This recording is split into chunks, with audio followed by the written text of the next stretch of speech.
துரை வைகோவால் மதிமுகவை வளர்ச்சிப் பாதையில் வழிநடத்த முடியாது என்று அக்கட்சியின் துணை பொதுச் செயலாளர் மல்லை சத்யா தெரிவித்துள்ளார். சென்னை சேப்பாக்கம் சிவானந்தா சாலையில் மல்லை சத்யா உட்கட்சி ஜனநாயகத்தை காப்பாற்ற வேண்டும் என்ற பெயரில் உண்ணாவிரத போராட்டத்தில் ஈடுபட்டு வருகிறார்.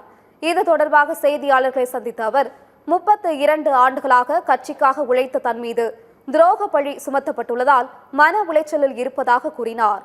துரை வைகோ வருகைக்கு பிறகு உட்கட்சி ஜனநாயகம் கேள்விக்குறியாகியுள்ளதாக குற்றம் சாட்டினார்.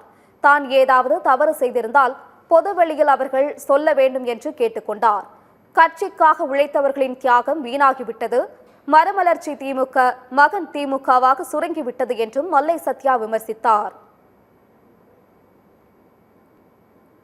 மறுமலர்ச்சி திமுகவை பொறுத்தவரையிலும் ஏற்பட்டிருக்கின்ற பிரச்சனை தன்னுடைய மகனுக்காக ஏற்பட்ட பிரச்சனை. ஏறக்குறைய 4 ஆண்டுகள் அவர் என்னை எதிர்த்து கடுமையான அவதூறு பரப்புவது, என்னை ஸ்லீப்பர் செல் என்பது, கருங்காலி என்று சொல்வது, புற்றுநோய் என்பது, சாத்தான் என்று அவர்களுடைய ஆதரவாளர்கள் வைத்து என்னை அவதூறு பரப்பினார்கள். இன்னும் சொல்ல போனால் ஜாதி ரீதியில் கூட துரை அவர் சார்ந்தவர்கள் சொன்னார்கள். எனவே இந்த காலகட்டத்தில் தான் இதை நீதிக்க வேண்டும் என்பதற்காகத்தான் ஜாதி மதம் கடந்து ஜாதிகளுக்கு அப்பாற்பட்டு சாதி பேதமற்ற திராவிட இயக்கத்தில் இப்படிப்பட்ட சிந்தனைகள் வருவதை ஒருபோதும் ஏற்றுக்கொள்ள முடியாது என்கிற காரணத்தினால் இப்பொழுது நாங்கள் இந்த உண்ணாநிலை போராட்டத்தை மேற்கொள்கிறோம்.